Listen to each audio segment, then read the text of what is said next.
Bonjour à tous, je suis ravie de vous retrouver aujourd'hui pour cette nouvelle vidéo. Si vous me suivez sur les réseaux sociaux, je vous ai partagé en fait un PDF qui s'appelle le bilan de l'année. On est aujourd'hui je vérifie, le 30 décembre et en fait, vous n'avez plus que 2 jours pour faire le bilan de l'année. Je vous souhaite de le faire vraiment rapidement et simplement. Moi, je trouve que c'est très important en fait de faire le bilan de l'année parce que c'est aussi comme un deuil. On passe une nouvelle année, on passe une année suivante et tous les ans, on est en deuil pour justement faire le point, pour arrêter en fait de se faire vivre des émotions ou en tout cas s'empêcher de passer à l'action pour la suite. L'autre jour, je parlais en fait avec mes clientes et je leur disais, alors si tu avais tout ce qu'il te faut aujourd'hui et que il y a juste une chose qui t'embête, qui te couine, qui te coince, quelle serait-elle que tu voudrais que ce soit fini et qui s'arrête en fait? Quelle chose voudrais-tu, pardon, qui soit terminée dans cette année 2022 pour passer à autre chose? Donc ça, c'est aussi faire le bilan. C'est aussi faire le bilan, c'est vous projeter justement vers autre chose, parce que souvent on procrastine, souvent on s'empêche d'aller vers autre chose alors qu'on n'a pas terminé ce qu'on avait en tête ou qui nous gêne énormément. Alors, en bas de cette vidéo, je vais vous mettre le lien pour télécharger justement, faire le bilan de l'année et je vous note les points forts en fait de ce PDF. Donc, on va aller voir justement les points forts de chaque mois. Donc, j'imagine que vous avez un agenda, que ce soit en papier ou que ce soit en sur téléphone. Donc, mettez bien tous les points forts de l'année. Notez bien dans ce bilan, en fait, tous les points forts de janvier, février jusqu'à décembre. Et ensuite, prenez le temps de trouver un mot pour résumer votre année passée. Prenez un seul mot pour résumer votre année passée. Alors moi, mon année passée, ça a été l'émerveillement. J'ai été émerveillée de tout ce que j'ai accompli, en fait, tout ce que j'ai découvert, tout ce que j'ai débloqué et tout ce qui m'a permis de progresser d'une manière mesurable et satisfaisante. Alors, ça n'a pas été douloureux, ça n'a pas été malheureux, ça a juste été en fait comme en fait un entraînement de sportif. Vous savez, quand vous suivez les entraînements de sportifs de haut niveau, s'ils vont trop vite, s'ils forcent trop, ils vont se faire mal aux muscles. Et donc, j'ai vraiment ressenti ça. Je ne me suis pas fait mal, mais ça a été progressif et j'ai affiné et progressé et développé justement une nouvelle façon de percevoir ma vie. Donc, j'ai changé de lunettes, vous voyez, voilà, et je suis arrivée en fait à me poser les bonnes questions. Donc, la première question, c'est comment je suis arrivée à ces résultats-là? La deuxième question, c'est quels sont les bémols et les choses moins positives que j'ai vécues cette année? Et la troisième question, c'est qu'est-ce que je retiens de ça? Alors évidemment, chacun va y mettre son talent, son écoute, son, son impression. Mais ces questions sont importantes et vraiment vous dirigent en fait pour aller faire le tri. Savoir ce que vous voulez garder pour l'année prochaine et savoir ce que vous voulez laisser aller. Alors si vous êtes comme moi, laisser aller, c'est plutôt laborieux, hein. Moi j'ai du mal à laisser aller. Par contre, mes enfants, ils savent faire le tri très facilement. Ils viennent régulièrement avec moi pour trier. Et moi, je sais que faire le tri, ça me demande beaucoup de conscientisation, beaucoup de regard, beaucoup de bienveillance envers moi-même, parce que ça m'est assez difficile, hein. Voilà, ça c'est lié en fait à mon enfance, à comment on me présentait les choses et au manque que j'avais en fait constamment dans, dans justement les conversations qu'on avait avec ma famille. Alors pour finir, pour faire le bilan de cette année, je vous propose justement de poser des objectifs clairs pour l'année à venir. Donc, on a fait le deuil de tout ce qui s'était passé avant.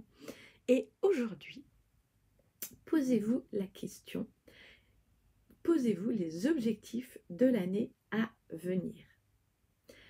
Et puis, si je devais donner un mot, parce que je souhaite vivre une année à venir excellente, magnifique, splendide, je dirais que 2023 sera vraiment épanouissement et libérateur.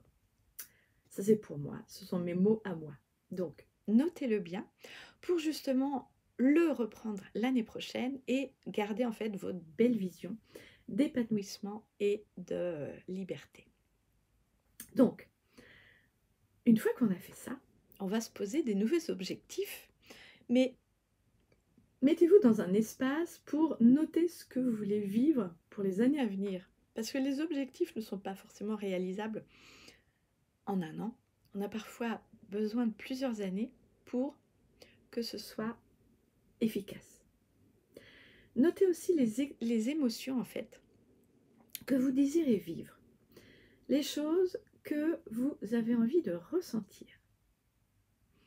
Les émotions sont un objectif de vie. Quand vous expérimentez quelque chose, vous allez engendrer une émotion. Alors souvent, quand on est petit, on nous apprend l'inverse. On a un objectif, on a une émotion. Mais aujourd'hui, je vais vous demander d'ouvrir votre cerveau en grand et de vous dire, je veux d'abord vivre cette émotion pour ajouter en fait des objectifs de vie. Alors moi, j'ai un carnet en fait, j'adore, c'est un carnet, c'est celui-ci. Et dans ce carnet-là, j'ai noté mes 100 rêves. J'ai 100 rêves. Alors, vous voyez, il y en a qui sont fluo parce qu'ils sont déjà achevés. J'ai noté 100 rêves dans ce carnet. Et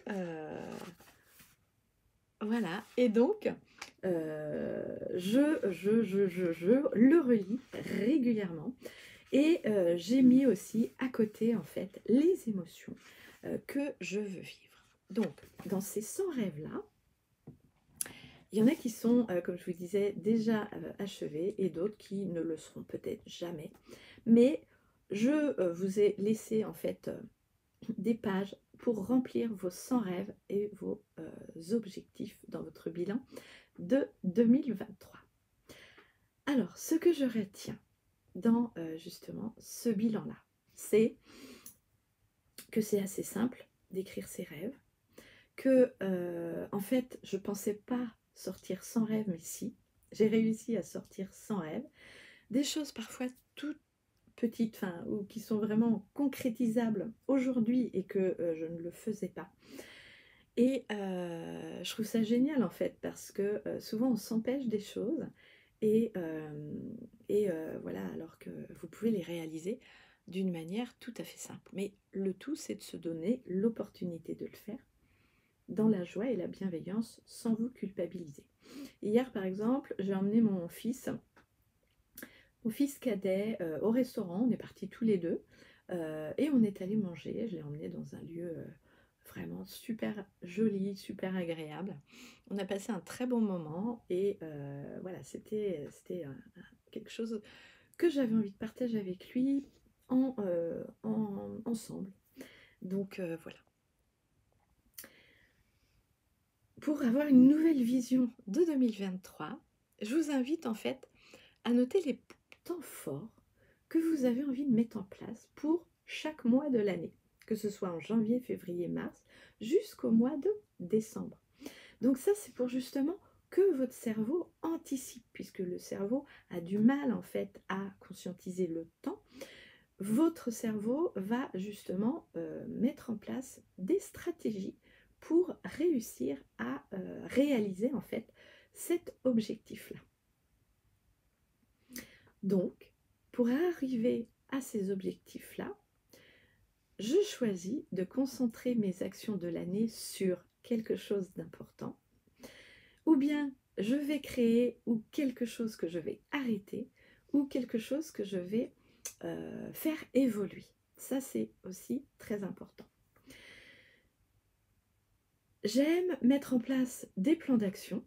Donc, mettez aussi votre plan d'action pour janvier, février, mars par trimestre.